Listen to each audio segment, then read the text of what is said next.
मंडळी, बाई तुझा आशीर्वाद या मालिकेचा आजचा म्हणजेच 22 जूनचा एपिसोड रिव्ह्यू तुम्ही ऐकत आहात. सुरुवातीला त्यांनी दाखवलंय राजा आणि अवनी या दोघांचा संवाद आणि राजाला पडलेलं स्वप्न. सुरुवातीच्या सीनमध्ये आपण बघतोय अवनी राजाच्या पद्धतीनुसार लहान मुलांना वडापाव वाटून देवी आईचा अभिषेक पूर्ण करते असं राजाला स्वप्न पडलेलं असतं आणि राजाला अवनीची ही पद्धत आवडत असते स्वप्नामध्ये. त्यानंतर अवनी समोरच्या ज्वेलर्सच्या दुकानात जाताना त्याला दिसते. राजाला वाटतं की ती त्याच्यासाठी सुंदर अशी अंगठी घ्यायला गेली आहे आणि तो सुंदर स्वप्नामध्ये हरवून सुद्धा जातो.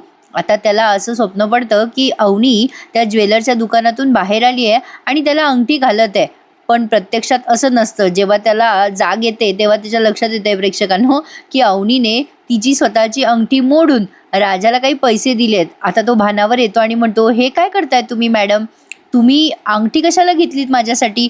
अवनी हसून म्हणते, ए वेडा आहेस का, मी काय तुझी बायको आहे काय तुला अंगठी द्यायला? अरे बाबा, अंगठी मोडून पैसे देते तुला.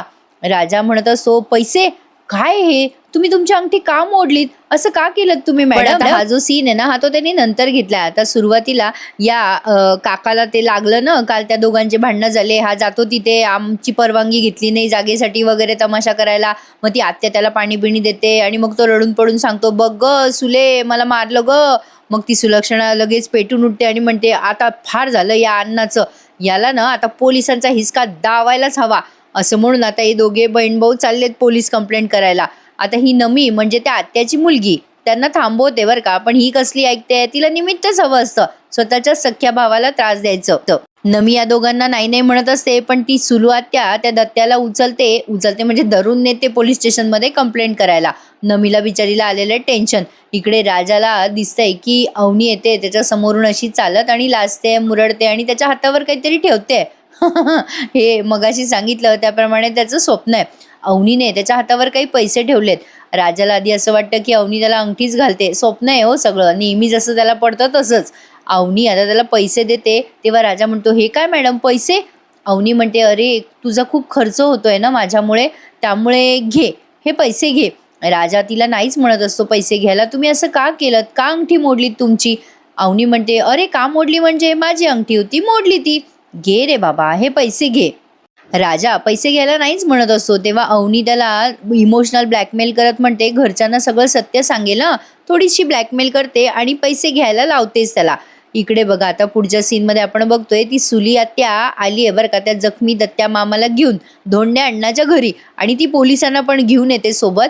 त्या दत्ताच्या डोक्याला मार लागलेला असतो. नमी म्हणजे ती सुलीची मुलगी त्याला हळद लावायला जाते, पण सुली तिला रोखते, कारण तिला त्या धोंड्या अण्णांना अडकवायचं असतं ना, म्हणून पोलीस धोंड्या अण्णांची कॉलर पकडून त्यांना अटक करत असतात. सुली आत्या दत्ता अण्णांना, राक्षसी माणूस आहे हा, गुंड आहे, पहिल्या बायकोला पण मारलं यानं, बघा आता माझ्या भावाला पण कसं मारलं, असं म्हणून आरडाओरडा करत असते. धोंडे अण्णा देखील चिडून दत्त्याला पोलिसांसमोर पुन्हा मारण्याची धमकी देऊन धावतात त्याच्या अंगावर. शेवटी पोलीस धोंडे अण्णा आणि दत्त्या या दोघांनाही पोलीस स्टेशनला घेऊन जातातच. पण बघा मध्ये काय गोंधळ होतो, तेवढ्यात राजा आणि अवनी तिथे येतात आणि हा पण येतो, यशादादा पण येतो. ती आत्या अशी भडकवत असते अवनीला, बघ तुझा सासरा कसा करामती आहे, दारुडे आहे, मारतो झोडतो, अगं याचं काही खरं नाही, जा सोडून या घराला, अशी भडकवत असते. मग ते अण्णा चिडून म्हणत असतात, ये सुले, माझ्या सुनेला धमकावू नको हा. राजाला तर कळेच ना नेमकी काय भानगड झाली आहे. यशादादा पण पोहोचलाय, यशादादा पण टेन्शनमध्ये येतो. आता अण्णांना अटक करतायत सगळे पोलीस लोक बघून. तो छोट्या पोरगा पण आलाय, तो धन्या का कोण आहे ना, तो पण आलाय कॉलेजमधनं आणि त्यालाही टेन्शन आलंय, अण्णांना पोलीस कुठे घेऊन चाललेत. मग पोलीस सांगतात की तुमच्या अण्णांनी जीव घेणा हल्ला केलाय त्यांच्या स्वतःच्या सख्या भावावर, त्यामुळे त्यांची कंप्लेंट आली आहे, त्यांना आम्ही आता घेऊन जातोय.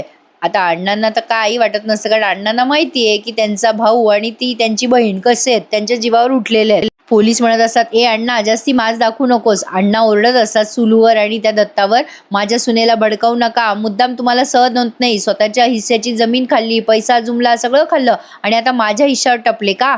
ती आत्या नेहमीप्रमाणे आपली त्याला शिव्याशाप देत राहते, जाय रे जाय अण्ण्या, मी काही तुला समजत नाही, माझा भाऊ आहेस, असं तसं. मग आता त्या अवनीला पण भडकवत असते, अगं हा माणूस चांगला नाहीये, काय संसार करशील तू यांच्या घरात, जा, शाणी असशील तर निघून जा तुझ्या घरी. अवनी मात्र तिथे उभी राहून सगळं शांतपणे तमाशा बघत असते. मंडळी, तुम्हाला असं वाटत नाहीये का, अवनी खूपच इनोसंट आहे आणि राजा तिला प्रेमाच्या जाळ्यात ओढू बघत आहे. म्हणजे त्याला असं वाटतंय लग्न झालंच आहे, तर चला फसवाच पोरीला. असं एक आपलं सहज मनात आलं म्हणून सांगितलं. आणि काय झालं माहिती आहे का, माझी तब्येत बरी नव्हती आणि एवढे सगळे रिव्ह्यू द्यायचे म्हटल्यावर घशाची वाट लागते प्रेक्षकांनो बोलून बोलून. पण मी प्रयत्न करते. जसं जसं मला वेळ मिळेल ना तसं तसं मला या मालिकेचा रिव्ह्यू तुमच्यापर्यंत पोहोचवावासा वाटतो प्रेक्षकांनो. मला पण ही मालिका खूप आवडली आहे. जरा वेगळ्या थाटणीची स्टोरी आहे, वेगळी कथा आहे, इंटरेस्टिंग आहे, छान वाटते बघायला. आता शेवटी धोंडी अण्णांना हा हू करता करता ते पोलीस नेतातच पकडून आणि संध्याकाळी बहुतेक ते सोडून देणार आहेत. पण अवनीला फार वाईट वाटतं बरं का या गोष्टीचं. कुठेतरी तिलाही या घराबद्दल अटॅचमेंट वाटायला लागली आहे. आता ती आत्या अवनीला पुन्हा म्हणते, "शहाणी अशील तर बघ, जाय बाई सोडून, जाय तुझ्या घरी."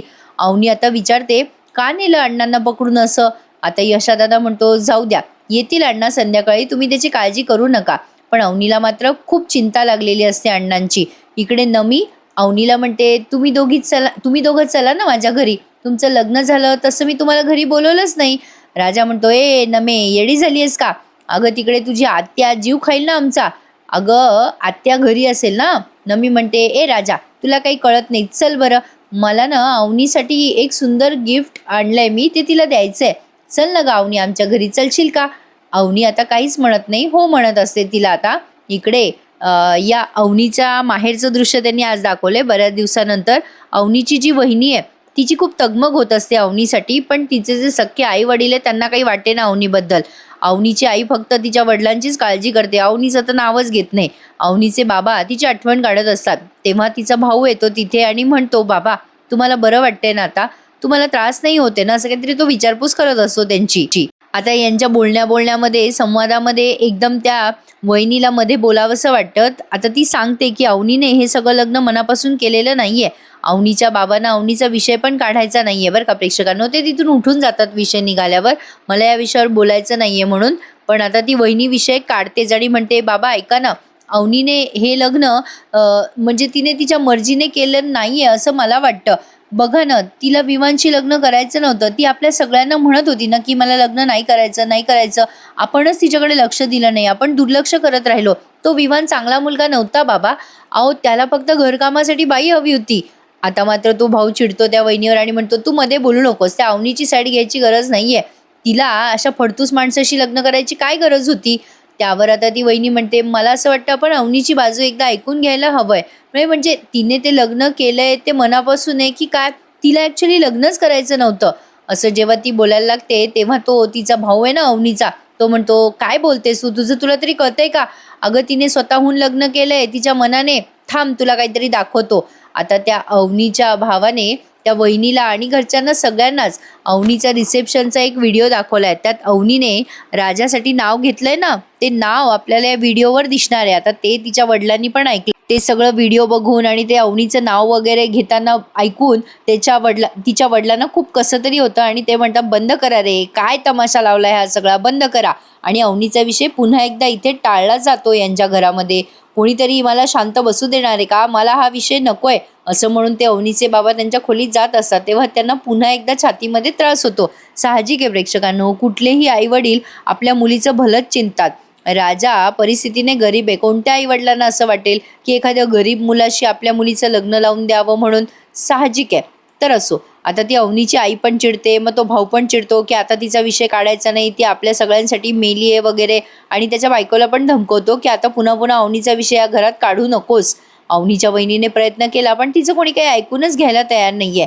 इकडे नमीने राजा आणि अवनीला बोलवलंय आणि तिच्या घरामध्ये छान स्वागत केलंय. ती आत्या घरी नसते बरं का त्यावेळेला. आता ती अवनीला हळदी कुंकू लावते आणि अवनीसाठी तिने एक सुंदर गिफ्ट आणलेलं असतं.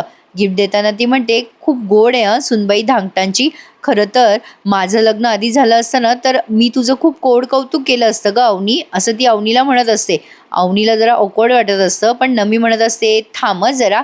आता ती अवनीला गिफ्ट देते. काय गिफ्ट दिलं ते काही कळलं नाही बरं का प्रेक्षकांनो. आता ते उद्याच्या भागात कळेल आय थिंक सो. राजा म्हणत असतो नमीला, "हे सगळं तुला करायची काही गरज नाहीये, कशाला करत बसतेस, आत्या चिडेल तुझ्यावर वगैरे वगैरे." काळजीनेच म्हणतोय बिचारा. पण नमी म्हणत असते, "ग बस, तुला काही कळत नाही.